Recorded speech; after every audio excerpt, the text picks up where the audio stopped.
ఆంధ్రప్రదేశ్ ప్రభుత్వ ప్రధాన కార్యదర్శిగా ప్రస్తుతం జవహర్ రెడ్డి ఉన్నారు. ఆయన మీద అనేకమైనటువంటి ఆరోపణలు ఉన్నాయి. జగన్మోహన్ రెడ్డికి అనుకూలంగా వ్యవహరిస్తున్నారు అనేటువంటి ప్రధానమైనటువంటి విమర్శను ఎదుర్కొంటూ ఉన్నారు.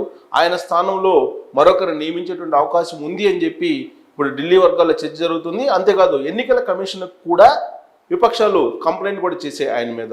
అసలు ఆయన ప్రొఫైల్ చూస్తే కనుక ఆయన ఏ విధంగా చీఫ్ సెక్రటరీ అయ్యారు, ప్రస్తుతం ఏం చేశారు, ఆయన ఎన్నికల కమిషన్కి కూడా వ్యతిరేకంగా జగన్మోహన్ రెడ్డికి అనుకూలంగా అనేది విశ్లేషణ చేసుకునేటువంటి ప్రయత్నం చేద్దాం. ఫస్ట్ ఆయన ప్రొఫైల్ ఏంటి, ఆయన అది చూద్దాం.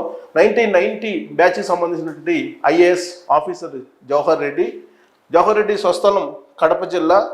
ఆయన స్వస్థలం జగన్మోహన్ రెడ్డి స్వస్థలం కూడా ఒకటే. జగన్ సర్కార్లో ఆరోగ్య శాఖ కార్యదర్శిగా పదవి ఉన్నారు జగన్ సర్కార్లో. తర్వాత తిరుమల తిరుపతి దేవస్థానం ఈవోగా పనిచేసినటువంటి అనుభవం కూడా ఉంది. సో ఈయన రాజశేఖర రెడ్డి దాంట్లో జగన్ సర్కార్ అంటే రాజశేఖర రెడ్డి దాంట్లో ఆరోగ్య శాఖ కార్యదర్శిగా చేశారు. తర్వాత 2022 డిసెంబర్ 1న ఏపీ చీఫ్ సెక్రటరీగా నియామకం అయ్యారు. తొలి రోజుల్లో ఆరోగ్య శాఖలో కార్యదర్శిగా ఉన్నారు జగన్మోహన్ రెడ్డి సర్కార్లో. 2022 డిసెంబర్ 1న ఏపీ చీఫ్ సెక్రటరీగా ఆయన నియామకం అయ్యారు. ఆ నియామకంలోనే అనేకమైనటువంటి ఆరోపణలు వచ్చాయి ఆయన మీద. అంతకుముందు ముఖ్యమంత్రి స్పెషల్ చీఫ్ సెక్రటరీ పోస్ట్లో ఉండేవాళ్ళు, దాని నుంచి చీఫ్ సెక్రటరీ అయ్యారు ఆయన. 4 సీనియర్లని పక్కన పెట్టేసి జవహర్ రెడ్డిని సిఎస్గా ఎంపిక చేశాడు జగన్మోహన్ రెడ్డి. వాస్తవంగా ఆ ప్యానెల్లో ఈయనకన్నా కూడా 4 ఉన్నప్పటికీ కూడా చీఫ్ సెక్రటరీగా ఆయన నియమించాడు జగన్మోహన్ రెడ్డి. 1988 బ్యాచ్ ఐఏఎస్ అధికారి శ్రీలక్ష్మి పేరు కూడా అప్పట్లో చీఫ్ సెక్రటరీ పోస్టుకు పరిశీలన చేశారు జగన్మోహన్ రెడ్డి. ఆయన జైల్ మీట్ ఆవిడ ఓబులాపురం మైనింగ్ దాంట్లో, అందుకే పరిశీలించారు. ఇక సీనియారిటీలో ముందున్నటువంటి డాక్టర్ గిరిధర్ అరమణి, నీరబ్ కుమార్ ప్రసాద్, డాక్టర్ పూలం మాలకొండయ్య, కరికల వల్వన్. అంటే జవహర్ రెడ్డి కన్నా కూడా సీనియారిటీలో ఈ 4 కూడా ముందున్నారు. కానీ వీళ్ళ 4 కాదని మాది కడప మీది కడప అని చెప్పి జవహర్ రెడ్డికి ప్రభుత్వ చీఫ్ సెక్రటరీగా పదవిని ఇచ్చారు అనేది అప్పట్లో ప్రధానంగా సచివాలయంలో వినిపించినటువంటి ఆరోపణలు. ఇక ఈయన 2024 జూన్లో రిటైర్ కాబోతున్నారు. అంటే ఇప్పుడు జవహర్ రెడ్డి ఏ విధంగా వ్యవహరిస్తారు అనే దానికి ఇదొక నిదర్శనం చాలు. 2024 అంటే ఎలక్షన్లో కరెక్ట్గా ఎలక్షన్ రిజల్ట్ వచ్చేటువంటి నెలలోనే ఈయన రిటైర్ అవబోతున్నారు అని అంటే రిటైర్కి ముందు జగన్మోహన్ రెడ్డికి ఏ విధంగా సహాయపడతారు అనేది వేరే చెప్పవసరం లేదు. ఎన్నికల కోడ్ అమల్లోకి వచ్చాక వైసీపీకి అనుకూలంగా జవహర్ రెడ్డి వ్యవహరిస్తున్నారు అనేటువంటి ఒక అభిప్రాయం, అలాంటి అభియోగం ఆయన మీద బలంగా వినిపిస్తుంది. అధికార పార్టీ అనుకూల ఐఏఎస్లు ఐపీఎస్లపై ఈసీ వేటు వేసింది. ఈ మధ్యకాలంలో 6 ఐపీఎస్లు అలాగే 3 ఐఏఎస్ల మీద వేటు వేసిన సంగతి మనందరికీ తెలిసిందే. వాళ్ళ ప్లేస్లో 48 గంటల్లో రీప్లేస్ చేసి వేరే వాళ్ళని అపాయింట్ చేయండి అని చెప్పి కూడా ఆర్డర్ చేసింది. ఆ రీప్లేస్ చేయాల్సినటువంటి బాధ్యత కూడా జవహర్ రెడ్డి మీద ఉంది, ఎందుకంటే ప్రభుత్వ ప్రధాన కార్యదర్శి కాబట్టి. కరెక్ట్గా ఇక్కడే ఈయన ట్విస్ట్ ఇచ్చారు.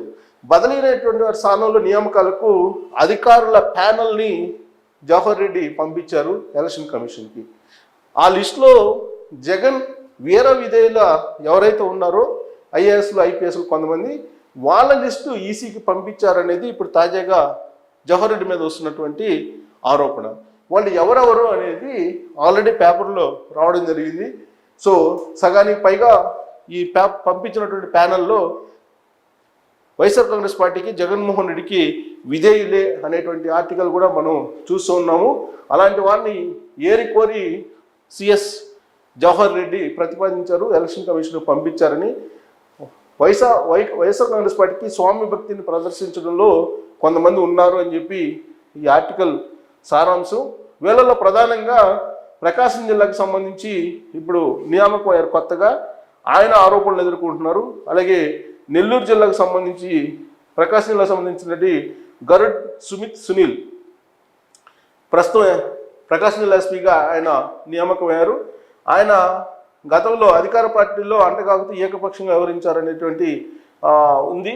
అలాంటి వాళ్ళని కలెక్టర్లు ఎస్పీలుగా ఇప్పుడు గుంటూరు రేంజ్ ఐజీ స్థానంలో ఎన్నికల సంఘం వేరే అధికారులు నియమించింది. గురువారం రాత్రి 8 గంటల్లోగా వీరు బాధ్యతలు చేపట్టాలని ఆదేశించింది. ఈ మేరకు ప్రభుత్వ ప్రధాన కార్యదర్శి జవహర్ రెడ్డికి లేఖ రాసింది. తాజాగా ఎన్నికల సంఘం నియమించిన అధికారుల వివరాలు ఇవి తాజాగా ఎన్నికలలో వివరించింది. అయితే ప్రకాశం అలాగే నెల్లూరు జిల్లాకు నియమించినటువంటి ఎస్పీలు గతంలో కమిషనర్గా పనిచేశారు. ఆ సందర్భంగా పవన్ కళ్యాణ్ని అప్పట్లో అడ్డుకున్నారు. హోటల్ నుంచి బయట రానివ్వనటువంటి ఎస్పీ నెల్లూరు జిల్లాకు సంబంధించినట్టు. అలాగే ప్రకాశం జిల్లాకు సంబంధించిన ఎస్పీ అప్పట్లో చంద్రబాబు నాయుడు ఉండగా విజయవాడలోనే పార్టీ కేంద్ర కార్యాలయంలో అప్పట్లో వైఎస్ఆర్ కాంగ్రెస్ పార్టీ వాళ్ళు దాడులు చేశారు, ధ్వంసం చేశారు. కానీ అప్పుడు రివర్స్లో తెలుగుదేశం పార్టీ వాళ్ళ మీదనే కేసు పెట్టినటువంటి ఎస్పీ ఇప్పుడు ప్రకాశం జిల్లాకి వేశారు. సో వీళ్ళలో సగం మంది జగన్మోహన్ రెడ్డి పట్ల స్వామిభక్తిని ప్రదర్శించే వాళ్లే అనేది ఇప్పుడు వస్తున్నటువంటి ఆరోపణలు. అలాంటి వాళ్ళను నియమించింది జవహర్ రెడ్డి. జవహర్ రెడ్డి జగన్మోహన్ రెడ్డికి అనుకూలంగా వ్యవహరిస్తారన్నది జగద్విదితం. జూన్లో ఆయన రిటైర్ కాబోతున్నారు కాబట్టి ఈలోపు ఎలక్షన్స్ ఆల్రెడీ ఎన్నికల కోడ్ వచ్చింది. 13వ తారీఖున మే పోలింగ్ ఉంది. జూన్ 4న రిజల్ట్ కూడా రాబోతుంది. బహుశా ఎన్నికల ముందు అన్ని రకాలుగా సహాయ సహకారాలు జవహర్ రెడ్డి అందిస్తారనటంలో ఎలాంటి సందేహం లేదు అనేది సర్వత్రా వినిపిస్తుంది.